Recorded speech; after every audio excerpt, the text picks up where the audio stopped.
After the final confrontation with Micah Bell, Arthur Morgan lays dying on a mountainside, watching the sun rise over the horizon. He reflects on his life and the choices he made, wondering if there was a way he could have done things differently. As he takes his last breath, he hears a familiar voice calling his name. It's not Dutch or Sadie or any of the gang members he knew. It's someone else entirely, a stranger who introduces himself as a time traveler from the future. He tells Arthur that he has been sent back in time to change the course of history and that he needs Arthur's help to do it. At first, Arthur is skeptical. He thinks the time traveler is crazy or that he's hallucinating from his injuries. But as the stranger explains more about his mission, Arthur begins to believe him.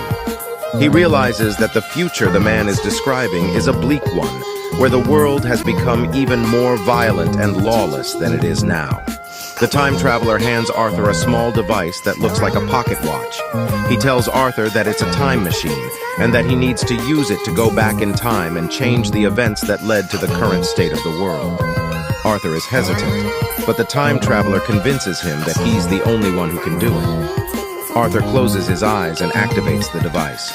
When he opens them again, he's back at the start of the game before everything went wrong. He still remembers everything that happened in his previous life, but nobody else does. He has a chance to do things differently this time, to make better choices and change the course of history. Arthur sets out on a new path, determined to make a difference.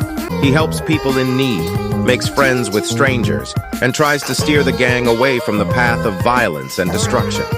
He's still a rough and tough cowboy, but he's also kind and compassionate, with a strong sense of justice.